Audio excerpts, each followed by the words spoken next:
ਵਾਹਿਗੁਰੂ ਜੀ ਕਾ ਖਾਲਸਾ, ਵਾਹਿਗੁਰੂ ਜੀ ਕੀ ਫਤਿਹ।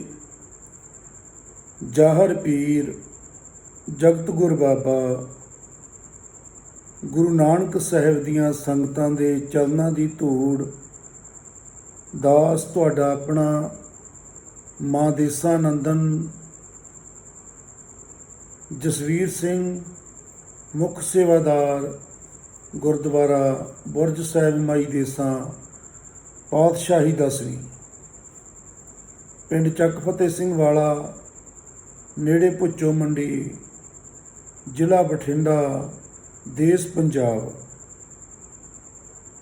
ਇਹ ਭਾਗਾਂ ਵਾਲਾ ਉਹ ਪਾਵਨ ਪਵਿੱਤਰ ਸਥਾਨ ਹੈ ਜਿੱਥੇ ਕਲੰਗੀਆਂ ਵਾਲੇ ਪਾਤਸ਼ਾਹ ਸੱਚੀ ਸਰਕਾਰ ਸਾਹਿਬ ਸਹਿੰਸਾ ਨੇ 1706 ਈਸਵੀ ਦੇ ਵਿੱਚ ਚਰਨ ਪਾਏ ਸਨ।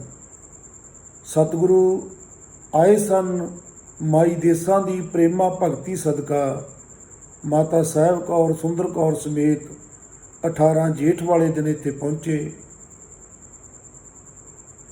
ਬੜੇ ਹੀ ਭਾਗ ਲਾਏ, ਇਲਾਕੇ ਭਰ ਦੀਆਂ ਸੰਗਤਾਂ ਇਕੱਤਰ ਹੋਈਆਂ। ਜਿੱਥੇ ਗੁਰ ਉਪਦੇਸ਼ ਦਿੱਤਾ, ਨਾਮਦਾਨ ਬਖਸ਼ਿਸ਼ ਕੀਤਾ, ਉੱਥੇ ਨਾਲ ਨਾਲ ਖੰਡੇ ਦੀ ਪਹੁਲ ਵੀ ਛਕਾਈ। ਉਸ ਬਾਬਤ ਜੋ ਗਹਿਰੇ ਰਹੱਸ, ਜੋ ਗੂੜੀਆਂ ਸਾਂਝਾਂ ਮਾਈ ਦੇਸਾਂ ਨਾਲ ਪਾਈਆਂ, ਜੋ ਜੁਗੋ ਜੁਗ ਅਟਲ ਸਾਹਿਬ ਸ੍ਰੀ ਗੁਰੂ ਗ੍ਰੰਥ ਸਾਹਿਬ ਜੀ ਦੇ ਵਿੱਚ ਰਹੱਸ ਨੇ, ਬੀਜ ਮੰਤਰ ਨੇ, ਉਪਦੇਸ਼ ਨੇ, ਉਹਨਾਂ ਦੀ ਸਾਂਝ ਸਤਿਗੁਰਾਂ ਨੇ ਪਾਈ। ਉਹ ਬ੍ਰਹਮ ਗਿਆਨ ਦੀ ਦਾਤ ਬਖਸ਼ਿਸ਼ ਕੀਤੀ। ਸਿਰ ਤੇ ਹੱਥ ਰੱਖ ਕੇ ਬਚਨ ਕੀਤਾ ਕਿ ਐ ਦੇਸਾਂ ਮਾਈ, ਤੇਰੀ ਸਾਈਂ ਦਰ ਸਮਾਈ, ਅਕਾਲ ਪੁਰਖ ਸਹਾਈ। ਅਸੀਂ ਬਚਨ ਕਰਦੇ ਹਾਂ, ਹਮੇਸ਼ਾ ਹੀ ਤੇਰੀ ਅੰਸ ਵੰਸ ਦੇ ਅੰਗ ਸੰਗ ਰਹਾਂਗੇ। ਸਤਿਗੁਰਾਂ ਨੇ ਬੜੀਆਂ ਰਹਿਮਤਾਂ ਬਖਸ਼ਿਸ਼ ਕੀਤੀਆਂ।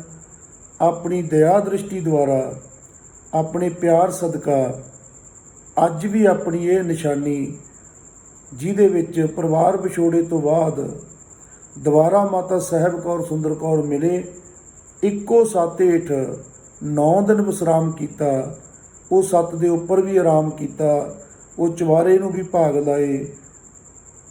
ਉਹ ਅੱਜ ਵੀ ਪੂਰੇ ਵਿਸ਼ਵ ਵਿੱਚ ਇੱਕੋ ਇੱਕ ਨਿਸ਼ਾਨੀ ਬਚੀ ਹੈ, ਜਿਹਨੂੰ ਯਾਦ ਕਰਕੇ, ਜਿਹਦੇ ਦਰਸ਼ਨ ਕਰਕੇ ਸੰਗਤਾਂ ਦੇ ਪਿਆਰ ਨਾਲ ਅਥਰੂ ਵਗਣੇ ਸ਼ੁਰੂ ਹੋ ਜਾਂਦੇ ਹਨ। ਪਿਆਰ ਵਾਲੀਆਂ ਰੂਹਾਂ, ਪਿਆਰ ਵਾਲੀਆਂ ਸੰਗਤਾਂ ਆ ਕੇ ਜਦੋਂ ਅੰਦਰ ਬੈਠਦੀਆਂ, ਅਨੁਭਵ ਕਰਦੀਆਂ ਉਹ ਦ੍ਰਿਸ਼ ਨੂੰ ਕਿ ਇੱਕ ਦਿਨ ਅੱਜ ਤੋਂ 316 ਸਾਲ ਪਹਿਲਾਂ ਸਾਡੀ ਸੱਚੀ ਸਰਕਾਰ ਸਾਹਿਬ ਸਹਿੰਸਾ ਪਾਤਸ਼ਾਹ ਆਪ ਪਲੰਘ 'ਤੇ ਬੈਠ ਕੇ ਮਾਤਾ ਦੇਸਾਂ ਦੇ ਹੱਥੋਂ ਪ੍ਰਸ਼ਾਦਾ ਛਕਦੇ ਹੋਣਗੇ। ਆਈ ਮਾਈਆਂ ਨੇ ਬੈਠ ਕੇ ਉਪਦੇਸ਼ ਸੁਣੇ ਹੋਣੇ ਆ। ਆਈ ਬਾਬਾ ਸੰਗੂ ਸਿੰਘ ਨੇ ਬੁੱਕਲ ਦਾ ਆਨੰਦ ਮਾਣਿਆ ਹੋਣਾ। ਉਹ ਗੱਲਾਂ ਨੂੰ ਜਦੋਂ ਚੇਤੇ ਕਰਦੇ ਆ, ਅੱਜ ਵੀ ਬਹਿੰਦੇ ਆ, ਬੜਾ ਚੰਗਾ ਮਹਿਸੂਸ ਹੁੰਦਾ। ਅਤੇ ਜਾਣ ਵੇਲੇ ਜੋ ਨਿਸ਼ਾਨੀਆਂ ਬਖਸ਼ਿਸ਼ ਕਰਕੇ ਗਏ, ਉਹਨਾਂ ਦੀਆਂ ਵੀ ਬੇਅੰਤ ਖੇਡਾਂ ਹਨ। ਆਪਣੀਆਂ ਹੱਥ ਲਿਖਤਾਂ, ਆਪਣੀਆਂ ਨਿਸ਼ਾਨੀਆਂ ਮਾਤਾ ਜੀ ਨੂੰ ਬਖਸ਼ਿਸ਼ ਵਜੋਂ ਦਿੱਤੀਆਂ, ਜੋ ਅੱਜ ਵੀ ਸਾਰੀਆਂ ਸਹੀ ਸਲਾਮਤ ਹਨ। ਉਹਨਾਂ ਦੇ ਦਰਸ਼ਨ ਦਿਦਾਰੇ ਆਪਾਂ ਕਰਦੇ ਹਾਂ। ਅਤੇ ਮਾਤਾ ਜੀ ਨੇ ਬੜੀ ਰਹਿਮਤ ਕਰਕੇ ਜੋ ਸਾਡੀ ਝੋਲੀ ਹੀਰੇ ਮੋਤੀ ਪਾਏ ਨੇ, ਜੋ ਦਾਤਾਂ ਪਾਈਆਂ ਨੇ, ਜੋ ਸਹਿਜ ਦੀਆਂ ਦਾਤਾਂ ਵੰਡੀਆਂ ਨੇ। ਅਤੇ ਮਾਤਾ ਜੀ ਨੇ ਹੁਕਮ ਕੀਤਾ ਸੀ ਕਿ ਸਾਹਿਬ ਸ੍ਰੀ ਗੁਰੂ ਰਾਮਦਾਸ ਸਾਹਿਬ ਦੇ ਦਰ ਤੋਂ ਜੋ ਹੁਕਮਨਾਮਾ ਸਾਹਿਬ ਆਉਂਦੇ ਨੇ, ਉਸ ਦੀ ਵਿਆਖਿਆ ਉਸ ਨਜ਼ਰੀਏ ਤੋਂ, ਜੋ ਨਜ਼ਰੀਆ ਸਤਿਗੁਰਾਂ ਨੇ ਮਾਤਾ ਦੇਸਾਂ ਨੂੰ ਬਖਸ਼ਿਸ਼ ਕੀਤਾ, ਮਾਤਾ ਦੇਸਾਂ ਨੇ ਸਾਡੀ ਝੋਲੀ ਪਾਇਆ ਕਿ ਇਹ ਗੁਰੂ ਗ੍ਰੰਥ ਸਾਹਿਬ ਦਾ ਉਪਦੇਸ਼ ਕਿਹਦੇ ਲਈ ਹੈ, ਕਿਵੇਂ ਇਹ ਉਪਦੇਸ਼ ਨੂੰ ਹਾਜ਼ਮ ਕਰਨਾ, ਕਿਵੇਂ ਇਹ ਉਪਦੇਸ਼ 'ਤੇ ਆਪਣਾ ਜੀਵਨ ਲਾਉਣਾ, ਉਹ ਸਾਰਾ ਕੁਝ ਸਿਖਾਇਆ। ਅਤੇ ਉਹ ਸਾਂਝਾ ਅਸੀਂ ਪਾਉਣੇ ਆ। ਆਓ ਅੱਜ ਦਾ ਜੋ ਮੁੱਖ ਵਾਕ ਹੈ,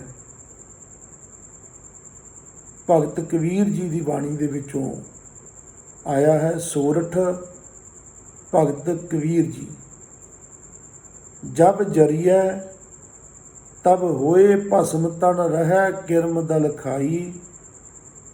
काची गागर नीर भरत है यह तन की यह बढ़ाई। कबीर साहब साडी झोली वो सूत्र पाउणा चाहुंदे ने, एक इंसान नूं हलूणा दिंदे ने।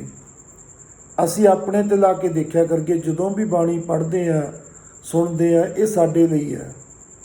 साडा जिहड़ा सहज सुभाਅ वरतारा ਉਹ थोड़ा इस तरह का कि समाज ਦੇ ਵਿੱਚ ਸਿੱਖਿਆ ਦੇਖਿਆ ਮਾਤਾ ਪਿਤਾ ਵੱਲੋਂ ਲੋਕਾਂ ਵੱਲੋਂ ਸਕੂਲਾਂ ਕਾਲਜਾਂ ਵੱਲੋਂ ਇਸ ਤਰ੍ਹਾਂ ਦੀ ਜ਼ਿਆਦਾ ਦਿੱਤੀ ਜਾਂਦੀ ਹੈ ਜਿਹਦੇ 'ਚ ਬੰਦਾ ਮੈਂ ਵੱਧ ਕਰਦਾ ਕਿ ਮੈਂ ਫਲਾਨਾ, ਮੈਂ ਇਸ ਤਰ੍ਹਾਂ ਕਰ ਦੂੰ, ਮੈਨੂੰ ਜਾਣਦਾ ਨਹੀਂ ਤੂੰ, ਮੇਰਾ ਨਾਂ ਨਹੀਂ ਸੁਣਿਆ ਕਦੇ। ਆਹ ਗੱਲਾਂ ਆਮ ਹੈ ਸਮਾਜ ਦੇ ਵਿੱਚ, ਅਤੇ ਉਹ ਇਹਨਾਂ ਗੱਲਾਂ ਦੇ ਵਿੱਚ ਹੀ ਇਨਸਾਨ ਜਿਉਂਦੇ ਨੇ, ਇਹਨਾਂ ਗੱਲਾਂ ਨੂੰ ਜਿਉਂਦੇ ਨੇ। ਹਰ ਵੇਲੇ ਇੱਕ ਹਉਮੈ ਦਾ ਪਾਰਾ ਹਾਈ ਰਹਿੰਦਾ, ਅਤੇ ਹਉਮੈ 'ਚ ਗ੍ਰਸਤ ਬੰਦਾ ਪਤਾ ਨਹੀਂ ਕਿੰਨਿਆਂ ਕੁ ਦੇ ਦਿਲ ਤੋੜਦਾ, ਕਿੰਨਿਆਂ ਕੁ ਨੂੰ ਔਖਾ ਬੋਲਦਾ, ਅਤੇ ਕਿੰਨੇ ਕੁ ਮਾੜੇ ਬੀਜ ਲੈਂਦਾ ਜਿਹੜੇ ਫਿਰ ਉਹਨੂੰ ਹੀ ਵੱਢਣੇ ਪੈਂਦੇ ਆ। ਅਤੇ ਕਬੀਰ ਸਾਹਿਬ ਹਲੂਣਦੇ ਨੇ, ਉਹ ਹੈ ਮਨੁੱਖ ਇੱਕ ਸਕਿੰਟ ਠਹਿਰ ਕੇ ਮੇਰੀ ਗੱਲ ਸੁਣੋ। ਉਪਦੇਸ਼ ਜਿਹਨੇ ਖੁਦ ਜਿਉਇਆ ਹੁੰਦਾ ਨਾ ਜਿਹੜੀ ਗੱਲ ਨੂੰ, ਉਹਦੀ ਗੱਲ ਕਾਲਜਾ ਚੀਰ ਜਾਂਦੀ ਹੈ, ਬਾਣ ਟਿਕਾਣੇ ਲੱਗ ਜਾਂਦਾ। ਜਬ ਜਰੀਆ ਤਬ ਹੋਏ ਭਸਮ ਤਨ ਰਹਿ ਕਿਰਮ ਦਲ ਖਾਈ। ਕਬੀਰ ਸਾਹਿਬ ਸੰਗਤ ਨੂੰ ਸੰਬੋਧਨ ਕਰਕੇ, ਜੋ ਸੰਗਤ ਦੇ ਵਿੱਚ ਜਿਨ੍ਹਾਂ ਨੂੰ ਲੋੜ ਹੁੰਦੀ ਹੈ ਉਹ ਸ਼ਬਦ ਦੀ ਉਹਨੂੰ ਪਰੋਸ ਰਹੇ ਆ ਕਿ ਆਹ ਜਿਹੜੀ ਦੇਹੀ ਹੈ ਨਾ, ਜਿਹਦਾ ਇੰਨਾ ਮਾਣ ਕਰਦਾ ਹੈ, ਜਿਹਦੀ ਖਾਤਰ ਪਤਾ ਨਹੀਂ ਕਿੰਨੇ ਕਿੰਨੇ ਤੂੰ ਪਾਪ ਕਰਦਾ ਅਤੇ ਕਿੰਨੇ ਕਿੰਨੇ ਪਾਪੜ ਵੇਲਦਾ, ਇਹ ਤਾਂ ਜਦੋਂ ਹੀ ਪ੍ਰਾਣ ਪਖੇਰੂ ਉੱਡਿਆ, ਜਦੋਂ ਹੀ ਹੰਸ ਨੇ ਡਾਰੀ ਮਾਰੀ, ਜਬ ਜਰੀਆ ਤਬ ਹੋਏ ਭਸਮ ਤਨ ਰਹਿ ਕਿਰਮ ਦਲ ਖਾਈ। ਇਹਨੇ ਭਸਮ ਹੋ ਜਾਣਾ ਜਦੋਂ ਇਹਨੂੰ ਚੱਕ ਕੇ ਘਰਦਿਆਂ ਨੇ ਅਗਨ ਭੇਟ ਕਰ ਦੇਣਾ ਹੈ, ਤਾਂ ਇਹਨੇ ਭਸਮ ਦੀ ਢੇਰੀ ਹੋ ਜਾਣਾ। ਜੇ ਤੇਰੇ ਘਰਦਿਆਂ ਨੇ, ਤੇਰੇ ਪਿਛਲਿਆਂ ਨੇ ਚੱਕ ਕੇ ਕਬਰ 'ਚ ਨੱਪਤਾ, ਤਾਂ ਤੈਨੂੰ ਕੀੜਿਆਂ ਨੇ, ਕਿਰਮਾਂ ਦੇ ਦਲ ਨੇ ਖਾ ਲੈਣਾ। ਆਹੀ ਇਹਦੀ ਕੌੜੀ ਸੱਚਾਈ ਆ। ਅੱਜ ਤੱਕ ਜਦੋਂ ਤੋਂ ਦੁਨੀਆ ਸਾਜੀ ਹੈ ਕਰਤੇ ਨੇ, ਕੋਈ ਵੀ ਇਹ ਸਰੀਰ ਨੂੰ ਰੱਖ ਨਹੀਂ ਸਕਿਆ। ਤੂੰ ਵੀ ਰੱਖ ਨਹੀਂ ਸਕੇਗਾ, ਜੋ ਮਰਜ਼ੀ ਕਰ ਲਾ। ਇੱਕ ਜਿਹੜੇ ਸਾਨੂੰ ਭੁਲੇਖੇ ਜੇ ਪੈਂਦੇ ਆ ਨਾ ਕਿ ਬਹੁਤਾ ਵਧੀਆ ਇਲਾਜ ਹੋਵੇ, ਬਹੁਤਾ ਵਧੀਆ ਸਿਸਟਮ ਹੋਵੇ, ਇਹ ਹੋ ਸਕਦਾ ਫਲਾਨਾ ਬਚ ਜਾਂਦਾ, ਆਪਾਂ ਇਹ ਹੋ ਜਾਈਏ, ਸਭ ਭੁਲੇਖੇ ਆ। ਦੋ ਉਦਾਹਰਨਾਂ ਮੇਰੇ ਯਾਦ ਆ ਰਹੀਆਂ। ਕਿਸੇ ਰਿਸ਼ਤੇਦਾਰ ਦਾ ਕਰਕੇ ਅਪੋਲੋ ਹੌਸਪੀਟਲ 'ਚ ਕੋਈ ਸੱਜਣ ਮਿੱਤਰ ਗਏ ਹੋਏ ਸੀ।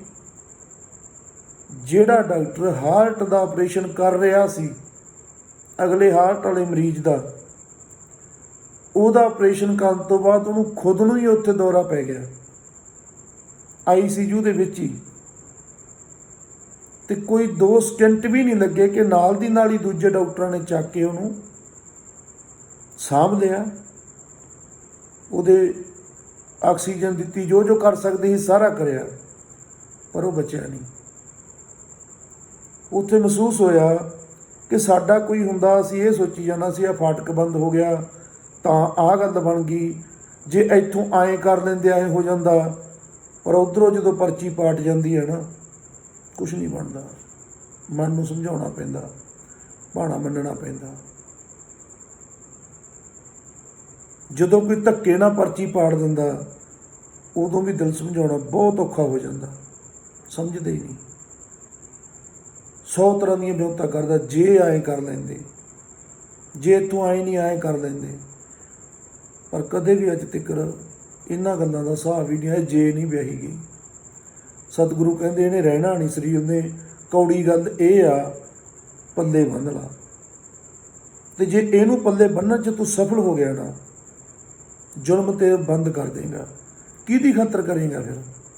ਤੂੰ ਰਹਿਣਾ ਨਹੀਂ, ਰੱਖ ਤੈਨੂੰ ਸਕਣਾ ਨਹੀਂ, ਫਿਰ ਤੂੰ ਕਾਹਦਾ ਕਰਕੇ ਹੰਕਾਰ 'ਚ ਫੁੱਲੇਗਾ ਅਤੇ ਦੂਜਿਆਂ ਦੀਆਂ ਚੀਜ਼ਾਂ ਨੱਪੇਗਾ ਜਾਂ ਕੁਛ ਵੀ ਕਰੇਗਾ। ਕਾਚੀ ਗਾਗਰ ਨੀਰ ਪਰਤ ਹੈ, ਇਆ ਤਨ ਕੀ ਇਆ ਬੜਾਈ। ਸਤਿਗੁਰੂ ਕਹਿੰਦੇ ਇਹ ਤਾਂ ਉਹ ਕੱਚੀ ਗਾਗਰ ਵਰਗਾ ਸਰੀਰ ਆ, ਜਿਵੇਂ ਉਹਦੇ 'ਚ ਪਾਣੀ ਪਾ ਦਈਏ ਕੱਚੀ 'ਚ ਅਤੇ ਉਹ ਹੌਲੀ ਹੌਲੀ ਸਾਰੀ ਗਾਰਾ ਬਣ ਜਾਂਦੀ ਹੈ, ਪਾਣੀ ਬਾਹਰ ਨਿਕਲ ਜਾਂਦਾ। ਇੱਕ ਦਿਨ ਸਾਡਾ ਇਹ ਸਰੀਰ ਵੀ ਇਸੇ ਤਰ੍ਹਾਂ ਹੀ ਆ। ਉਹ ਚੇਤਨਾ ਨੇ, ਉਹ ਪ੍ਰਾਣ ਸ਼ਕਤੀ ਨੇ ਇੱਕ ਦਿਨ ਉੱਡ ਜਾਣਾ, ਇਹਨੇ ਗਲ ਜਾਣਾ। ਕਾਹੇ ਭਈਆ ਫਿਰ ਤੋਂ ਫੂਲਿਆ ਫੂਲਿਆ। ਅਸਲ ਗੱਲ ਇੱਥੇ ਲਿਆਉਂਦੇ ਆ ਕਬੀਰ ਜੀ ਕਿ ਜੇ ਇਹੀ ਹਾਲ ਹੋਣਾ, ਇਹਦਾ ਆਹੀ ਰਹਿਣਾ, ਫਿਰ ਤੂੰ ਫੁੱਲਿਆ ਕਿਹੜੀ ਗੱਲੋਂ ਫਿਰਦਾ, ਜਿਹੜੀ ਆ ਫੂੰ ਫੂੰ ਕਰਦਾ ਹਰ ਵੇਲੇ, ਫਰਾਟੇ ਮਾਰਦਾ ਫਿਰਦਾ ਜਿਵੇਂ ਜਾਣਾ ਹੀ ਨਹੀਂ ਹੁੰਦਾ। ਦੂਜਿਆਂ ਦਾ ਲਹੂ ਬੜਾ ਪੀਣਾ, ਕਿਸੇ ਨੂੰ ਟਿਕਣ ਨਹੀਂ ਦਿੰਦਾ। ਕਾਹਦਾ ਕਰਕੇ ਬਈ? ਕਾਹੇ ਭਈਆ ਫਿਰ ਤੋਂ ਫੂਲਿਆ ਫੂਲਿਆ। ਤੇਰੀ ਔਕਾਤ, ਤੇਰੇ ਸਰੀਰ ਦੀ ਔਕਾਤ ਹੈ ਬੰਦਿਆ ਇਹੀ ਆ।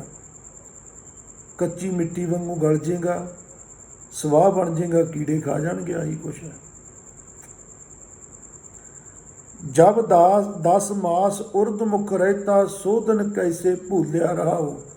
ਅਸਲ ਗੱਲ ਕਬੀਰ ਜੀ ਕਹਿੰਦੇ ਇਹ ਆ, ਸੈਂਟਰਲ ਆਈਡੀਆ ਇਹ ਆ ਕਿ ਤੈਨੂੰ ਇਹ ਚੇਤਾ ਹੀ ਭੁੱਲ ਗਿਆ ਕਿ ਤੂੰ 10 ਮਹੀਨੇ ਪੁੱਠਾ ਲਟਕਦਾ ਸੈਂ ਅਤੇ ਤੇਰੇ ਮੂੰਹ ਦੇ ਉੱਤੋਂ ਦੀ ਸਾਰਾ ਜੋ ਗੰਦ ਮੰਦ ਵਗਦਾ ਸੀ।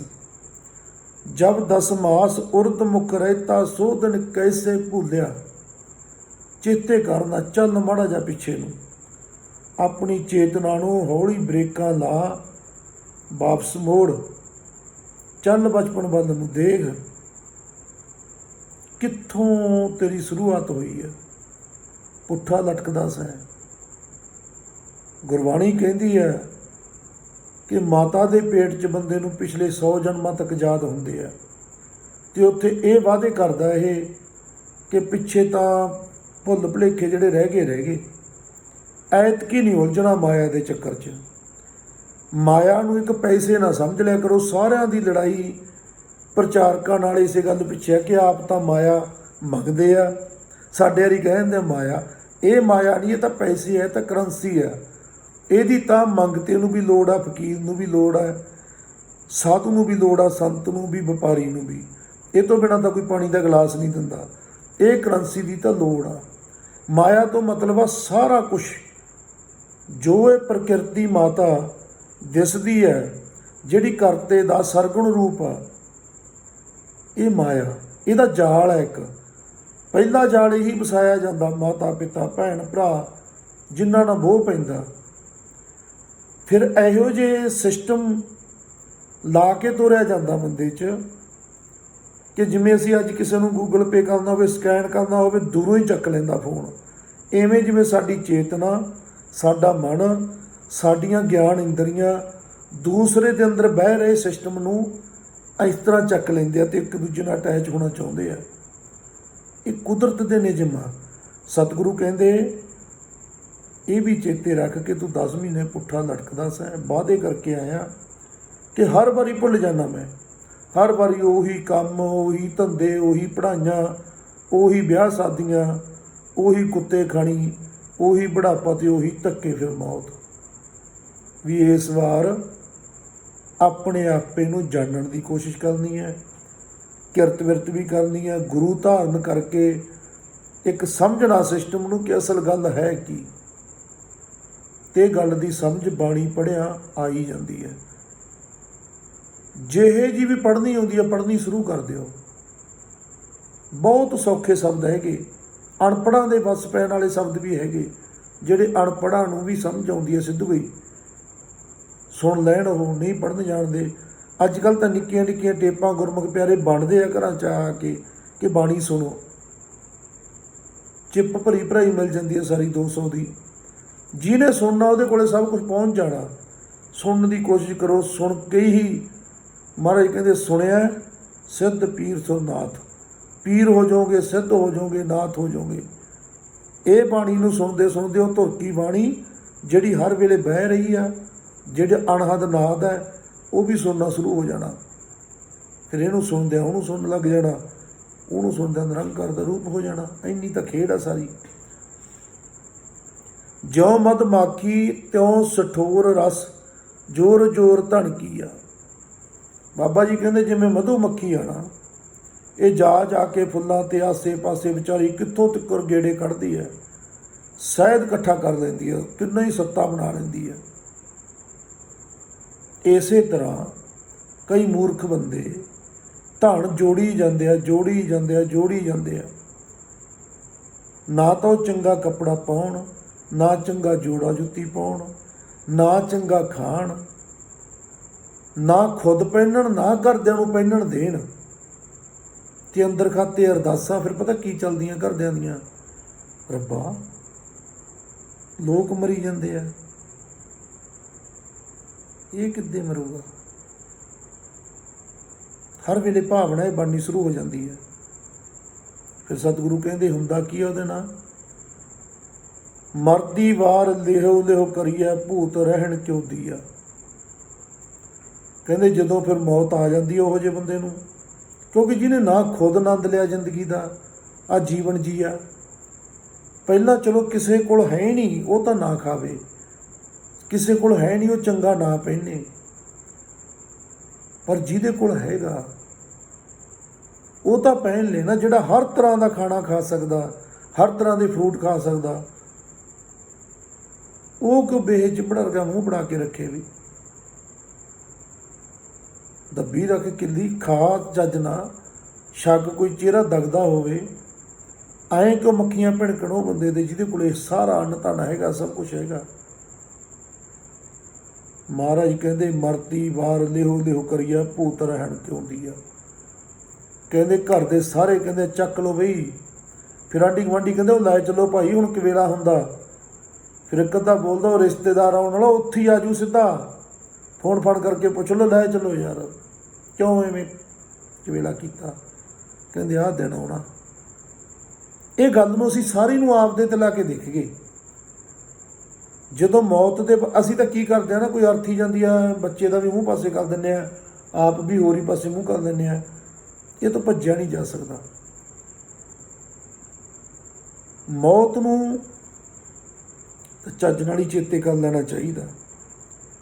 ਜਦੋਂ ਅਸੀਂ ਮਹਾਰਾਜ ਜੀ ਦੇ ਕੋਲ ਸੀਗੇ ਆਸ਼ਰਮ ਦੇ ਵਿੱਚ, ਉੱਥੇ ਇਹ ਧਿਆਨ ਹੀ ਸਪੈਸ਼ਲ ਕਰਾਇਆ ਜਾਂਦਾ ਸੀ ਕਿ ਸ਼ਾਬਾਸ਼ਣ ਕਰੋ, ਲੰਮੇ ਪੈ ਜਾਓ, ਬਾਹਾਂ ਸਾਲ ਕੇ ਸੁਰਤੀ ਦੇ ਨਾਲ ਇਹ ਪਤਾ ਕਰੋ ਕਿ ਤੁਸੀਂ ਗਏ ਮਰ, ਤੁਹਾਡੇ ਘਰੇ ਉੱਡ ਗਈ ਗੱਲ। ਉਵੇਂ ਮਹਿਸੂਸ ਕਰੋ ਕਿ ਬਾਬਾ ਗੁਰਦੁਆਰੇ ਵਾਲਾ ਬੋਲੀ ਜਾਂਦਾ, ਭਾਈ ਫਲਾਨਾ ਸਿਉਂ ਦਾ ਫਲਾਨਾ ਮੁੰਡਾ ਸੁਰਗਵਾਸ ਹੋ ਗਿਆ, ਉਹਦਾ 4 ਵਜੇ ਸੰਸਕਾਰ ਹੈ, ਸਾਰੀਆਂ ਸੰਗਤਾਂ ਪਹੁੰਚਿਓ ਭਾਈ। ਅਤੇ ਘਰੇ ਬੰਦੇ ਬੁੜੀਆਂ ਆਈ ਜਾਂਦੇ ਆ, ਤੁਸੀਂ ਸੁਣੀ ਜਾਂਦੇ ਹੋ, ਉਵੇਂ ਬੈਣ ਪੈਂਦੇ, ਤੁਹਾਡੀ ਭੂਆ ਭੈਣ ਮਾਸੀ ਆ ਗਈ, ਹੋਏ ਆ ਗਈ।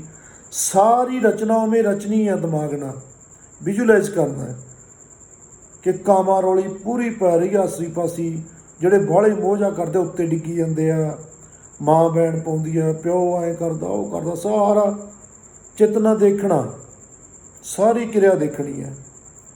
ਫਿਰ ਉਦੋਂ ਬਾਅਦ ਹੋ ਗਿਆ ਇੰਤਜ਼ਾਮ, ਯਾਰਾਂ ਦੋਸਤਾਂ ਨੇ ਲੱਕੜਾਂ ਸਿੱਟਤੀਆਂ ਸਮਾਧਾਂ 'ਚ, ਸਿਵਿਆਂ 'ਚ।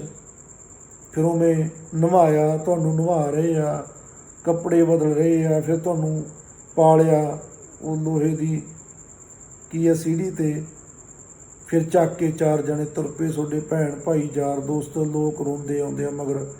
ਸਭ ਨੂੰ ਕੱਲੇ ਕੱਲੇ ਦਾ ਚਿਹਰਾ ਦੇਖਣਾ ਰੋਂਦੇ ਦਾ, ਚਲੇ ਜਾਣਾ। ਜਾ ਕੇ ਉੱਥੇ ਸਿਵਿਆਂ ਦੇ ਵਿੱਚ ਕਿਰਿਆ ਕਰਨ ਤੋਂ ਬਾਅਦ ਤੁਹਾਨੂੰ ਉੱਚੀ ਖਾਤੇ ਦਿੱਤਾ ਰੱਖ, ਤੁਹਾਡੇ ਆਪਣਿਆਂ ਨੇ ਹੀ ਪਾ ਕੇ ਘਿਓ ਘੂ ਲਾਤੀ ਅੱਗ। ਹੁਣ ਤੁਹਾਡਾ ਸਰੀਰ ਤੁਹਾਡੇ ਸਾਹਮਣੇ ਮੱਚੀ ਜਾਂਦਾ, ਉਹਨੂੰ ਦੇਖਣਾ ਕਿ ਹਾਂ ਮੱਚ ਰਿਹਾ ਫਲਾਨਾ ਸਿੰਘ, ਫਲਾਨਾ ਰਾਮਦਾਸ, ਲਾਲ ਖਾਨ, ਕੁਛ ਵੀ।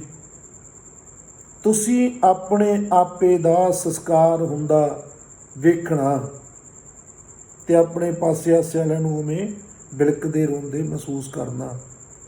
ਜੇ ਕੋਈ ਬੰਦਾ ਇਹ ਕਿਰਿਆ ਨੂੰ ਕਰਨ ਦੇ ਵਿੱਚ ਸਫਲ ਹੋ ਜੇ, ਅੱਧੇ ਪੌਣਾ ਘੰਟਾ ਲੱਗਦਾ, ਸਾਰਾ ਪੂਰਾ ਵਿਜ਼ੂਲਾਈਜ਼ ਕਰਕੇ ਉਹਨੂੰ ਸਿਰੇ ਲਾ ਦਿਓ ਵੀ ਹੁਣ ਸੰਸਕਾਰ ਹੋ ਗਿਆ, ਸਭ ਕੁਝ ਨਿਬੜ ਗਿਆ, ਗੁਰਦੁਆਰੇ ਅਰਦਾਸ ਹੋ ਗਈ, ਚਲੋ ਹੁਣ ਖਤਮ ਹੈ, ਫਤਿਹ ਬੁਲਾਈਏ। ਤੇ ਹੌਲੀ ਹੌਲੀ ਹੱਥ ਮਲਣੇ ਆ, ਹੱਥ ਮਲ ਕੇ ਅੱਖਾਂ 'ਤੇ ਰੱਖਣੇ ਆ, ਉਦੋਂ ਬਾਅਦ ਅੱਖਾਂ ਖੋਲ੍ਹਣੀਆਂ। ਇਹ ਵਾਅਦੇ ਨਾਲ ਕਹਿਣੇ ਆ, ਦਾਅਵੇ ਨਾ ਕਰ ਕਰਕੇ ਵੇਖਿਆ ਵਾ ਜਿਹੜੇ ਬੰਦੇ ਨੇ ਗੱਲ ਸ਼ੁਰੂ ਕਰੀ ਸੀ, ਕਰਨਾ ਸ਼ੁਰੂ ਕੀਤਾ ਸੀ, ਉਹ ਨਹੀਂ ਉੱਠੂਗਾ। ਬੰਦਾ ਹੋਰ ਬਣ ਚੁੱਕਿਆ ਹੋਊਗਾ, ਉਹਦੇ ਅੰਦਰੋਂ ਇੰਨਾ ਬੋਝ, ਇੰਨੇ ਫੁਰਨੇ, ਇੰਨੇ ਵਹਿਮ ਭਰਮ, ਇੰਨੇ ਡਰ, ਜਿਹੜੇ ਮੌਤ ਦਾ ਨਾਂ ਲੈ ਤੋਂ ਐਂ ਕਰਦੇ ਸੀ, ਸਭ ਸ਼ਾਂਤ। ਇੱਕ ਨਵੀਂ ਚੇਤਨਾ, ਇੱਕ ਨਵੀਂ ਗਿਆਨ ਦੀ ਕਿਰਨ, ਇੱਕ ਅੰਤਰ ਪ੍ਰਕਾਸ਼ ਤੁਹਾਡੇ ਅੰਦਰ ਆਉਣਾ ਸ਼ੁਰੂ ਹੋ ਜਾਣਾ। ਤੁਸੀਂ ਮੌਤ ਨੂੰ ਪ੍ਰਵਾਨ ਕਰੋ ਤਾਂ ਸਹੀ, ਗੱਲ ਹੀ ਬਦਲ ਜਾਂਦੀ ਹੈ, ਸਾਰੇ ਪਾਸੇ ਹੀ ਪਲਟਿਆ ਜਾਂਦਾ। ਤੇ ਕਈ ਵਾਰ ਤਾਂ ਇੰਨਾ ਚੰਗਾ ਲੱਗਦਾ ਇਸ ਤਰ੍ਹਾਂ ਕਰਨਾ ਕਿ ਬੰਦਾ ਟਾਈਮ 'ਚੋਂ ਟਾਈਮ ਕੱਢਦਾ, 2-4 ਮਹੀਨਿਆਂ ਬਾਅਦ ਵੀ ਹੁਣ ਫਿਰ ਦੇਖ ਗਏ। ਸਭ ਕੁਛ ਹੌਲਾ ਹੋ ਜਾਂਦਾ, ਸਭ ਮੱਚ ਮਚਾ ਜਾਂਦਾ। ਰਿਸ਼ਤਿਆਂ ਦੀ ਅਸਲੀਅਤ, ਨਾਤਿਆਂ ਦੀ ਅਸਲੀਅਤ, ਦੋਸਤੀਆਂ ਦੀ ਅਸਲੀਅਤ ਕਲੀਅਰ ਕੱਟ ਸਾਹਮਣੇ ਆਉਣੀ ਸ਼ੁਰੂ ਹੋ ਜਾਂਦੀ ਹੈ। ਐਸੀਆਂ ਕਿਰਿਆਵਾਂ ਹੋਰ ਸਾਧੂਆਂ ਕੋਲ ਕੀ ਆ? ਸੂਤਰ ਹੁੰਦੇ ਆ, ਪਤਾ ਹੁੰਦਾ ਉਹਨਾਂ ਨੂੰ ਆਹ ਗੱਲ ਕਰਨ ਨਾਲ ਹੋ ਹੀ ਜਾਣਾ। ਇਹ ਅਨੁਭਵ ਕੀਤੇ ਜਾਂਦੇ ਆ, ਕਰਾਏ ਜਾਂਦੇ ਆ, ਹੁੰਦੇ ਆ। ਮਹਾਰਾਜ ਕਹਿੰਦੇ ਮਰਤੀ ਵਾਰ ਲੇਹੂ ਲੇਹੂ ਕਰੀਆ, ਭੂਤ ਰਹਿਣ ਕਿਉਂ ਦੀਆ। ਲੈ ਚੱਲੋ ਭਾਈ, ਲੈ ਚੱਲੋ। ਲੈ ਗਏ, ਚੱਕ ਕੇ ਸੰਸਕਾਰ ਕਰਤਾ। ਦੇਹਰੀ ਲਓ ਬਰੀ ਨਾਰ ਸੰਗ ਭਈ, ਆਗਾ ਸੱਜਣ ਸਹੇਲਾ। ਉਦੋਂ ਰਿਵਾਜ ਇਹੋ ਜਿਹੇ ਸੀਗੇ, ਘਰ ਦੀ ਦੇਹਰੀ ਤੱਕ ਘਰ ਵਾਲੀ ਜਾਂਦੀ ਆ ਰੋਂਦੀ, ਉਹਨੂੰ ਉੱਥੇ ਹੀ ਰੋਕ ਦਿੱਤਾ ਜਾਂਦਾ ਸੀ। ਉਦੋਂ ਅੱਗੇ ਬੰਦੇ ਦੇ ਸੱਜਣ ਮਿੱਤਰ ਰਿਸ਼ਤੇਦਾਰ ਜਾਂਦੇ ਸੀ। ਦੇਹਰੀ ਲਓ ਬਰੀ ਨਾਰ ਸੰਗ ਭਈ, ਆਗਾ ਸੱਜਣ ਸਹੇਲਾ। ਅੱਗੇ ਫਿਰ ਸੱਜਣ ਮਿੱਤਰ ਸੰਸਕਾਰ ਕਰਨ ਜਾਂਦੇ ਤੇ ਸੰਸਕਾਰ ਕਰਿਆ ਆਉਂਦੇ। ਉੱਥੋਂ ਤੱਕ ਉਹਨਾਂ ਦਾ ਸੰਬੰਧ ਬਸ। ਉੱਥੇ ਆ ਕੇ ਰਾਮ ਨਾਮ ਸਤ ਹੈ, ਸਤ ਸ੍ਰੀ ਅਕਾਲ। ਮਤਲਬ ਉਹ ਅਕਾਲ ਆ ਜਿਹੜਾ, ਕਾਲ ਦੇ ਮੂਹਰੇ ਆੜਾ ਲੱਗ ਗਿਆ, ਅਕਾਲ ਜਿਹੜਾ ਕਦੇ ਨਹੀਂ ਮਰਦਾ, ਉਹੀ ਕੱਲਾ ਸਤ ਹੈ। ਜਾਂ ਸ੍ਰੀ, ਜਿਹੜੀ ਉਹਦੀ ਧਰਮ ਪਤਨੀ ਆਦਿ ਭਗਵਤੀ, ਉਹ ਸਤ ਹੈ। ਸਤ ਸ੍ਰੀ, ਸ੍ਰੀ ਹਮੇਸ਼ਾ ਆਦਿ ਸ਼ਕਤੀ ਲਈ ਵਰਤਿਆ ਜਾਂਦਾ, ਕਿਤੇ ਵੀ ਸ੍ਰੀ ਲੱਗਦਾ। ਇਹ ਸ੍ਰੀ ਲਫ਼ਜ਼ ਹੀ ਦੁਨੀਆ 'ਤੇ ਇੱਕ ਸ਼ਕਤੀ ਲਈ ਵਰਤਿਆ ਜਾਂਦਾ, ਉਹ ਆ ਆਦਿ ਸ਼ਕਤੀ ਭਗਵਤੀ, ਜਿਹਨੂੰ ਕਿਹਾ ਪ੍ਰਥਮ ਭਗਵਤੀ ਸਿਮਰਕ ਹੈ। ਗੁਰੂ ਨਾਨਕ ਲਈ ਤਾਂ ਉਹਦੇ ਲਈ। ਤੇ ਸਤ ਸ੍ਰੀ ਅਕਾਲ, ਜਾਂ ਤਾਂ ਸ੍ਰੀ ਸਤ ਹੈ ਜਾਂ ਅਕਾਲ ਸਤ ਹੈ, ਦੂਜਾ ਤਾਂ ਭਾਈ ਗਿਆ, ਟੱਪ ਗਿਆ। ਫਿਰ ਸਤਿਗੁਰੂ ਕੀ ਕਹਿੰਦੇ ਆ? ਦੇਹਰੀ ਲਓ ਬਰੀ ਨਾਰ ਸੰਗ ਭਈ, ਆਗਾ ਸੱਜਣ ਸਹੇਲਾ। ਮਰਕਟ ਲਓ ਸਭ ਲੋਕ ਕਟੰਬ ਭਇਓ, ਆਗਾ ਹੰਸ ਅਕੇਲਾ। ਕਹਿੰਦੇ ਮਰਕਟ ਤਾਈਂ, ਸਿਵਿਆਂ ਤਾਈਂ ਲੋਕ, ਰਿਸ਼ਤੇਦਾਰ, ਭੈਣ ਭਾਈ ਗਏ, ਤੇ ਹੁਣ ਅੱਗੇ ਕੌਣ ਚੱਲਿਆ? ਹੰਸ ਅਕੇਲਾ, ਬਿਲਕੁਲ ਇਕੱਲਾ। ਜੋ ਹਿਸਾਬ ਕਿਤਾਬ ਹੈ ਇਕੱਲੇ ਨੂੰ ਦੇਣਾ ਪੈਣਾ। ਅਸੀਂ ਦੇਖਿਆ ਵੀ ਇੱਕ ਹੋਰ ਬਣਭਾਬੀ ਹੁੰਦਾ ਇਸੇ ਧਰਤੀ 'ਤੇ ਜਿਉਂਦੇ ਜੀ। ਜਦੋਂ ਕਿਤੇ ਦੇਸ਼ ਵਿਦੇਸ਼ ਜਾਂਦੇ ਆ, ਉੱਥੇ ਵੀ ਸੇਮ ਹੀ ਆ। ਜਿਹੜੇ ਰਿਸ਼ਤੇਦਾਰ ਹੁੰਦੇ, ਭੈਣ ਭਾਈ ਹੁੰਦੇ, ਉਹ ਬਾਹਰ ਗੇਟ 'ਚ ਤੱਕ ਵਿਚਾਰੇ ਜਾਂਦੇ ਆ। ਕੁਛ ਥੋੜ੍ਹਾ ਗਾਹਾਂ ਹੋ ਜਾਂਦੇ ਆ ਲਿਖਤ ਪੜ੍ਹਤ ਕਰੀ ਕਰਕੇ। ਜਿੱਥੇ ਇੰਟਰਵਿਊ ਹੋਣੀ ਹੁੰਦੀ ਆ, ਉੱਥੇ ਬਿਲਕੁਲ ਇਕੱਲੇ ਨੂੰ ਸੱਦਿਆ ਜਾਂਦਾ। ਜਿਹੜੇ ਬਿਲਕੁਲ ਨਾਲ ਹੁੰਦੇ ਆ, ਉਹਨਾਂ ਨੂੰ ਵੀ 20 ਫੁੱਟ ਪਿੱਛੇ ਰੋਕ ਲਿਆ ਜਾਂਦਾ। ਉਹ ਇੱਕ ਬੰਦੇ ਨੂੰ ਕਿਹਾ ਜਾਂਦਾ ਕਿ ਤੂੰ ਅੱਗੇ ਆ। ਜੋ ਮੂਹਰੋਂ ਅਫਸਰ ਨੇ ਉਹਨੇ ਪੁੱਛਣਾ ਹੈ, ਉਹਨੂੰ ਇਕੱਲੇ ਨਹੀਂ ਪੁੱਛਣਾ, ਅਤੇ ਉਹਨੇ ਇਕੱਲੇ ਨਹੀਂ ਜਵਾਬ ਦੇਣੇ ਆ। ਉੱਥੇ ਆਏ ਆਸੇ ਪਾਸੇ ਨਹੀਂ ਝਾਕ ਸਕਦਾ, ਉਹ ਤਾਂ ਬਹੁਤ ਦੂਰ ਖੜ੍ਹੇ ਆ। ਉੱਥੇ ਉਹੀ ਜਵਾਬ ਦਿੱਤਾ ਜਾ ਸਕਦਾ ਜੋ ਅੰਦਰ ਕੰਠ ਹੈ। ਉੱਥੇ ਵੀ ਲੱਗਦਾ ਵੀ ਇਕੱਲਿਆਂ ਦਾ ਭਾਵ ਪੈ ਗਿਆ। ਅਤੇ ਫਿਰ ਜਦੋਂ ਇੰਟਰਵਿਊਆਂ ਆਮ ਹੀ ਹੁੰਦੀਆਂ, ਤਾਂ ਉੱਥੇ ਵੀ ਬੰਦਾ ਇਕੱਲਾ ਹੀ ਹੁੰਦਾ, ਉੱਥੇ ਕੋਈ ਸਾਥ ਨਹੀਂ ਦੇ ਸਕਦਾ। ਇਵੇਂ ਜਿਵੇਂ ਮਹਾਰਾਜ ਕਹਿੰਦੇ ਭਾਈ ਮਰਕਟ ਤੱਕ ਤਾਂ ਗਏ ਲੋਕ, ਹੁਣ ਅੱਗੇ ਹੰਸ ਅਕੇਲਾ। ਉਹ ਇਕੱਲਾਪਣ ਜਿਹੜਾ ਜੇ ਜਿਉਂਦੇ ਜੀ ਮਹਿਸੂਸ ਕਰਨ ਲੱਗੇ ਵੀ ਯਾਰ ਬਣੂ ਕੀ, ਇਹ ਤਾਂ ਕਲੀਅਰ ਹੈ ਵੀ ਮਰਦੇ ਤਾਂ ਆਪਾਂ ਹੈ ਨਹੀਂ, ਛੱਡਦੇ ਤਾਂ ਆਪਾਂ ਸਰੀਰ ਆ। ਇਹ ਕਲੀਅਰ ਕੱਟ ਹੈ। ਆਪਾਂ ਸਰੀਰ ਛੱਡਦੇ ਹਾਂ, ਮਰਦਾ ਕੋਈ ਵੀ ਨਹੀਂ। ਤੇ ਸਰੀਰ ਛੱਡ ਕੇ ਜੀਵ ਆ ਜਿਹੜੀ ਜੀਵ ਆਤਮਾ, ਇਹਦਾ ਬਣੂ ਕੀ, ਜਾਂਦਾ ਕਿੱਥੇ ਹੈ? ਜੇ ਇਹ ਸੋਚਣਾ ਸ਼ੁਰੂ ਕਰਤਾ, ਬੰਦਾ ਆਪਣੇ ਆਪ ਹੀ ਧਾਰਮਿਕ ਵੀ ਹੋ ਜਾਂਦਾ, ਗੱਲ ਨੂੰ ਪਕੜ ਵੀ ਲੈਂਦਾ, ਸਮਝ ਵੀ ਜਾਂਦਾ ਕਿ ਮੈਂ ਕੌਣ ਹੂੰ। ਕਹਿਤ ਕਬੀਰ ਸੁਨਹੁ ਰੇ ਪ੍ਰਾਨੀ, ਪਰੇ ਕਾਲ ਗ੍ਰਸਕੂਆ। ਕਹਿੰਦੇ ਕਬੀਰ ਸਾਹਿਬ ਕਹਿੰਦੇ, ਸੁਣ ਭਾਈ ਪ੍ਰਾਣੀ, ਕਾਲ ਦਾ ਜਿਹੜਾ ਖੂਹ ਹੈ ਇਹਨੇ ਤੈਨੂੰ ਘੇਰਿਆ ਹੋਇਆ, ਮੌਤ ਨੇ। ਤੂੰ ਹਰ ਵੇਲੇ ਮੌਤ ਦੀ ਗ੍ਰਿਫਤ ਦੇ ਵਿੱਚ ਹੀ ਹੈ, ਕਿਉਂਕਿ ਬੰਦਾ ਰਾਖੀ ਬਾਹਰੋਂ ਕਰ ਸਕਦਾ ਤੇ ਮੌਤ ਹਮੇਸ਼ਾ ਅੰਦਰੋਂ ਹੀ ਆਉਂਦੀ ਹੈ ਜ਼ਿਆਦਾਤਰ। ਉਹਨੂੰ ਕੋਈ ਅਟੈਕ ਕਹਿ ਦਿਓ, ਉਹਨੂੰ ਕੋਈ ਕੁਛ ਹੋਰ ਕਹਿ ਦਿਓ, ਕੋਈ ਹੱਲ ਹੀ ਨਹੀਂ ਫਿਰ ਹੋਰ, ਬਹਾਨਾ ਤਾਂ ਬਣਾਉਣਾ ਹੀ ਆ ਕੋਈ ਨਾ ਕੋਈ। ਸਹੀ ਗੱਲ ਇਹ ਆ ਕਿ ਜਿੱਦੇ ਨੇ ਹੰਸ ਨੇ ਜਾਣਾ ਹੈ, ਉਹਦੇ ਕੋਈ ਰੋਕ ਨਹੀਂ ਸਕਦਾ।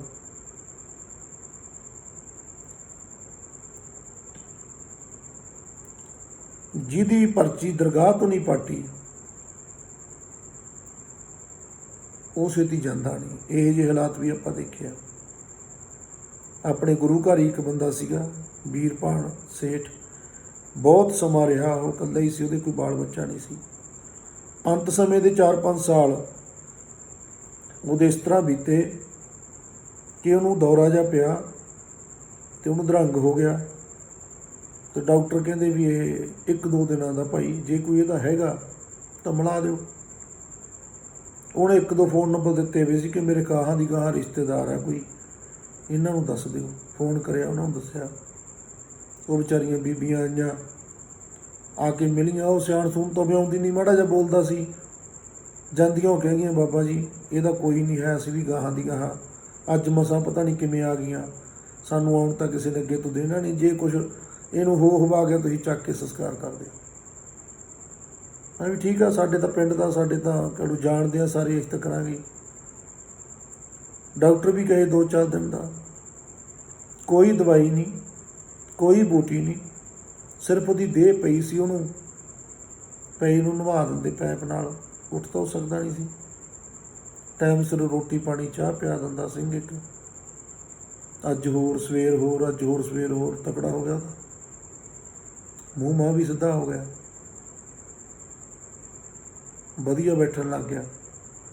ਬਸ ਰਿਹਾ ਤਾਂ ਫਿਰ ਇੰਨਾ ਕੀ, ਪਰ ਸਹੀ 5 ਸਾਲ ਉਦੋਂ ਬਾਅਦ ਜਿਉਂਦਾ ਰਿਹਾ। ਫਿਰ ਪ੍ਰਾਣ ਵੀ ਆਉਣੇ। ਅੰਤ ਸਮੇਂ ਮੌੜ ਹੌਸਪੀਟਲ ਹੈ ਇੱਕ, ਉੱਥੇ ਉਹਨੂੰ ਜਮ੍ਹਾਂ ਕਰਾਇਆ। ਉੱਥੇ ਜਾ ਕੇ ਉਹਨੇ 5-7 ਦਿਨਾਂ ਬਾਅਦ ਹੀ ਪ੍ਰਾਣ ਤਿਆਗ। ਤੇ ਜਾਣੀ ਜਿੱਥੇ ਦੇਖੋ ਇੱਥੇ ਇੰਨੇ ਸਾਲ ਹੋ ਗਏ ਸੀ ਸਾਹਮਣਿਆਂ ਨੂੰ, ਐਂਡ 'ਤੇ ਇਹ ਲੱਗਿਆ ਵੀ ਇੱਕ ਸਰਕਾਰੀ ਸੰਸਥਾ, ਉੱਥੇ ਥੋੜ੍ਹਾ ਇਲਾਜ ਵੀ ਹੈ, ਸ਼ਾਇਦ ਇਹਦਾ ਭਲਾ ਹੋ ਜੇ ਕੋਈ। ਬਸ ਉੱਥੇ ਗਏ ਅਤੇ 5-7ਵੇਂ ਦਿਨ ਉੱਥੋਂ ਪਤਾ ਲੱਗਿਆ ਕਿ ਉਹ ਭਾਈ ਪ੍ਰਾਣ ਤਿਆਗ ਗਿਆ। ਜਿੱਥੇ ਕਲਰੀ ਹੈ ਜਾਂ ਜੋ ਵੀ ਹੈ, ਇਹ ਹਿਸਾਬ ਕਿਤਾਬ ਆਪਾਂ ਨੂੰ ਨਹੀਂ ਆ ਸਕਦੇ। ਬਹੁਤ ਉਦਾਹਰਨਾਂ ਇਹੋ ਜਿਹੀਆਂ ਕਿ ਜਿਨ੍ਹਾਂ ਨੂੰ ਕੋਈ ਨਹੀਂ ਸਾਂਭਣ ਵਾਲਾ, ਉਹਨਾਂ ਨੂੰ ਮੌਤ ਹੀ ਨਹੀਂ ਆਉਂਦੀ ਹੈ। ਬਹੁਤ ਬੁਰੇ ਹਾਲਾਤਾਂ 'ਚ ਵੀ ਹੁੰਦੇ, ਨਹੀਂ ਆਉਂਦੀ। ਅਤੇ ਜਿਨ੍ਹਾਂ 'ਤੇ ਪਹਿਰੇ ਹੁੰਦੇ ਆ, ਸਾਂਭ ਰੱਖੇ ਹੁੰਦੇ ਆ, ਵਿੱਚੋਂ ਚੱਕ ਕੇ ਲੈ ਜਾਂਦੀ ਹੈ। ਕੀ ਕਰ ਗਏ, ਹੱਥ ਵੱਸ ਹੀ ਨਹੀਂ ਕੁਛ। ਕਹਿਤ ਕਬੀਰ ਸੁਨੋ ਰੇ ਪ੍ਰਾਨੀ, ਪਰੇ ਕਾਲ ਗ੍ਰਸਕੂਆ। ਝੂਠੀ ਮਾਇਆ ਆਪ ਬੰਧਾਇਆ, ਜਿਉ ਨਲਨੀ ਭਰਮ ਸੂਆ। ਮਹਾਰਾਜ ਜੀ ਕਹਿੰਦੇ ਝੂਠੀ ਮਾਇਆ, ਝੂਠੀ ਕਿਉਂ ਕਿਹਾ ਵੀ? ਕਿਉਂਕਿ ਜਿਹਨੇ ਸਾਥ ਹੀ ਨਹੀਂ ਦੇਣਾ ਉਹ ਝੂਠਾ ਹੀ ਆ। ਝੂਠੀ ਮਾਇਆ ਆਪ ਬੰਧਾਇਆ, ਉਹ ਬੰਨਿਆ ਹੋਇਆ ਬੰਦਾ ਮਾਇਆ ਦੇ ਮੋਹ 'ਚ, ਪ੍ਰਾਣਾ ਤੋਂ ਵੱਧ ਪਿਆਰੀ ਕਰੀ ਬੈਠਾ ਗੱਲ ਨੂੰ। ਜੋ ਨਲਨੀ ਭਰਮ ਸੂਆ, ਸੂਆ ਕਹਿੰਦੇ ਮਹਾਰਾਜ ਤੋਤੇ ਨੂੰ, ਨਲਨੀ ਹੁੰਦੀ ਆ ਉਹਨੂੰ ਫੜਨ ਵਾਲੀ, ਇੱਕ ਤਿਆਰ ਕਰਦੇ ਆ ਸ਼ਿਕਾਰੀ।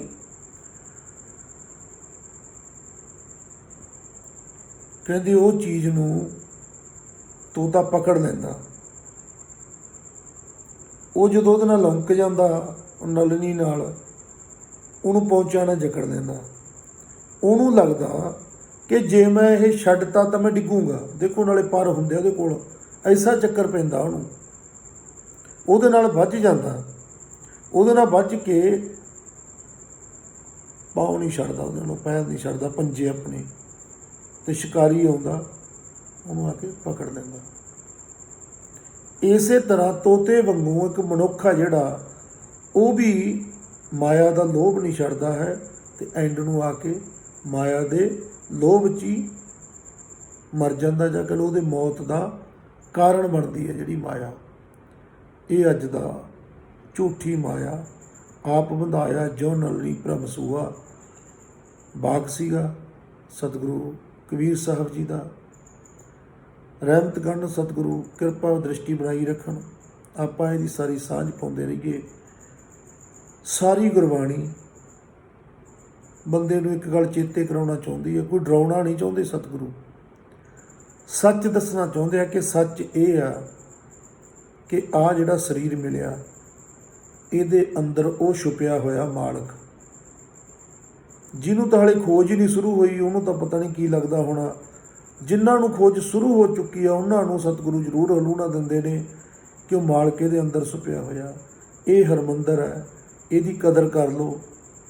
ਜਦੋਂ ਹੀ ਟਾਈਮ ਮਿਲਦਾ ਇਹਦੇ ਅੰਦਰ ਜਾਣ ਦੀ ਕੋਸ਼ਿਸ਼ ਕਰੋ, ਇਹਦੇ ਨੇੜੇ ਆਓ, ਇਹਨੂੰ ਮਹਿਸੂਸ ਕਰੋ। ਜੋ ਪਵਨ ਗੁਰੂ ਬਹਿ ਰਿਹਾ ਤੁਹਾਡੇ ਸਰੀਰ 'ਚ, ਕਣ ਕਣ ਦੇ ਵਿੱਚ ਪਹੁੰਚਦਾ, ਤੁਹਾਡੇ ਸਾਰੇ ਗੇੜਾ ਦਿੰਦਾ। ਇਹ ਪਵਨ ਗੁਰੂ ਦੇ ਨਾਲ, ਸਵਾਸਾਂ ਦੇ ਨਾਲ ਊਰਜਾ, ਧਿਆਨ ਇਕੱਤਰ ਹੋ ਕੇ ਸਾਰੇ ਸਰੀਰ ਨੂੰ ਸਾਂਭਦੇ ਆ। ਬੇਸ਼ੱਕ 5 ਮਿੰਟ ਹੀ ਬੈਠੋ, ਜਿੱਥੇ ਵੀ ਟਾਈਮ ਮਿਲਦਾ, ਕੋਈ ਕਥਾ ਸੁਣਦੇ, ਕੀਰਤਨ ਸੁਣਦੇ, ਕੋਈ ਬਾਣੀ ਸੁਣਦੇ, ਕਿਤੇ ਵੈਸੇ ਹੀ 10 ਮਿੰਟ ਟਾਈਮ ਹੈ, ਕੋਈ ਸਫ਼ਰ ਕਰ ਰਹੇ ਆ, ਡਰਾਈਵਰ ਨੇ ਚਲਾਉਣੀ ਹੈ ਬੱਸ, ਤਾਂ ਆਪਾਂ ਤਾਂ ਫਰੀ ਬੈਠੇ ਆ, ਉਦੋਂ ਨੇਤਰ ਬੰਦ ਕਰੋ, ਆਪਣੇ ਆਉਂਦੇ ਜਾਂਦੇ ਸਵਾਸਾਂ ਨੂੰ ਮਹਿਸੂਸ ਕਰੋ, ਤਾਂ ਕਿ ਤੁਹਾਡਾ ਰਾਹ ਬਣ ਸਕੇ, ਤੁਹਾਨੂੰ ਆਦਤ ਬਣ ਸਕੇ। ਨੇੜੇ ਨੇੜੇ ਰਹਿਣ ਦੀ ਜਿੰਨੀ ਆਦਤ ਬਣਦੀ ਜਾਣੀ ਹੈ, ਉਨੀ ਚੜ੍ਹਦੀ ਕਲਾ ਹੁੰਦੀ ਜਾਣੀ ਹੈ, ਕਿਰਪਾ ਦ੍ਰਿਸ਼ਟੀ ਵਰਸਣੀ ਸ਼ੁਰੂ ਹੋ ਜਾਣੀ ਹੈ, ਰਹਿਮਤ ਸਤਿਗੁਰਾਂ ਨੇ ਕਰਨੀ ਹੈ। ਜੁੜੇ ਰਹੋ, ਕਿਰਪਾ ਕਰਨ ਸਤਿਗੁਰੂ।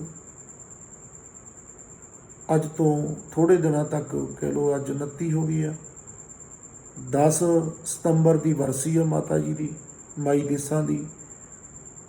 ਜਿਹੜੇ ਆ ਸਕਦੇ ਹੋ ਜ਼ਰੂਰ ਪਹੁੰਚੋ। ਜਿਹੜੇ ਆਪਣੇ ਵੱਲੋਂ ਕੋਈ ਸੇਵਾ ਭੇਜਣੀ ਚਾਹੁੰਦੇ ਆ, ਆਪਣਾ ਹਿੱਸਾ ਪਾਉਣਾ ਚਾਹੁੰਦੇ ਆ ਪਾਠ 'ਚ, ਅਖੰਡ ਪਾਠ ਸਾਹਿਬ 'ਚ, ਜਾਂ ਉਦੋਂ ਭੰਡਾਰਾ ਹੁੰਦਾ, ਲੰਗਰਾਂ 'ਚ, ਜੋ ਵੀ ਸੇਵਾ ਕਰਨੀ ਚਾਹੁੰਦਾ ਕੋਈ, ਜ਼ਰੂਰ ਕਰਿਓ, ਆਪਣਾ ਧਨ ਸਫਲਾ ਕਰਿਓ। ਬੁਰਜ ਸਾਹਿਬ ਦੀ ਕਾਰ ਸੇਵਾ, ਜਿਹਦੇ ਵਿੱਚ ਆਉਣ ਵਾਲੇ ਸਮੇਂ 'ਚ ਤੁਹਾਨੂੰ ਲਿਖ ਦੱਸਾਂਗੇ ਕਿ ਕੀ ਕੀ ਕਰਨਾ ਹੈ। ਮਾਤਾ ਜੀ ਵੱਲੋਂ ਜੋ ਸੰਕੇਤ ਆਏ ਆ ਕਿ ਬੁਰਜ ਸਾਹਿਬ ਦੇ ਅੰਦਰ ਤੋਂ ਸੇਵਾ ਸ਼ੁਰੂ ਕਰੋ, ਥੋੜ੍ਹੇ ਥੋੜ੍ਹੇ ਨਾਲ, ਫਿਰ ਉਹਨੂੰ ਵੱਧ ਜਾਣਾ ਉਹਨੇ ਆਪੇ। ਜੋ ਸਤਿਗੁਰਾਂ ਨੇ ਆਪਣੇ ਦਰ ਨੂੰ ਪ੍ਰਗਟ ਕਰਨਾ, ਜਿਸ ਤਰ੍ਹਾਂ ਉਹ ਸਮਾਂ ਆਉਂਦਾ ਜਾਂਦਾ, ਆਪਾਂ ਜਿੰਨੀ ਕੁ ਸੇਵਾ ਸੰਭਾਲ ਉਹਨਾਂ ਚਿਰ ਕਰ ਸਕਦੇ ਹਾਂ ਕਰੀਏ। ਸਾਰੇ ਰਲ ਮਿਲ ਕੇ ਸਾਥ ਦਿਓ, ਆਪਣਾ ਜੀਵਨ ਵੀ ਸਫਲਾ ਕਰੋ, ਬਾਣੀ ਸੁਣ ਕੇ, ਪੜ੍ਹ ਕੇ, ਕਥਾ ਕੀਰਤਨ ਸੁਣ ਕੇ, ਅਤੇ ਆਪਣੀ ਮਾਇਆ ਵੀ ਸਫਲੀ ਕਰੋ। ਦਸਵੰਧ ਮਾਇਆ ਦਾ ਵੀ ਦਿਓ, ਸਵਾਸਾਂ ਦਾ ਵੀ ਦਿਓ। ਇਹ ਅਟੱਲ ਹੈ, ਇਹਦੇ ਨਾਲ ਹੀ ਗਾਹਾਂ ਬਰਕਤਾਂ ਪੈਣੀਆਂ, ਚੜ੍ਹਦੀਆਂ ਕਲਾ ਹੋਣੀਆਂ। ਸਭ ਦੇ ਸਿਰ 'ਤੇ ਜ਼ਾਹਰ ਪੀਰ, ਜਗਤ ਗੁਰ ਬਾਬਾ ਗੁਰੂ ਨਾਨਕ ਹੱਥ ਰੱਖਣ, ਅੰਗ ਸੰਗ ਸਹਾਇਤਾ ਕਰਨ। ਸਾਹਿਬੇ ਕਮਾਲ ਸੱਚੀ ਸਰਕਾਰ ਤੁਹਾਨੂੰ ਸਭ ਨੂੰ ਪਿਆਰ ਬਖਸ਼ਣ, ਚੜ੍ਹਦੀ ਕਲਾ ਬਖਸ਼ਣ। ਸਤਿਗੁਰੂ ਦਸਮੇਸ਼ ਪਿਤਾ ਪੁੱਤਰਾਂ ਦੇ ਦਾਨੀ ਅੱਗੇ ਅਰਦਾਸ ਬੇਨਤੀ ਹੈ ਕਿ ਇਸੇ ਤਰ੍ਹਾਂ ਖੁਸ਼ੀਆਂ ਕਿਹੜੇ ਬਖਸ਼ਦੇ ਰਹੋ, ਸਿਰ 'ਤੇ ਹੱਥ ਰੱਖਿਓ। ਆਓ ਗੱਜ ਕੇ ਫਤਿਹ ਬੁਲਾਈਏ। ਵਾਹਿਗੁਰੂ ਜੀ ਕਾ ਖਾਲਸਾ, ਵਾਹਿਗੁਰੂ ਜੀ ਕੀ ਫਤਿਹ।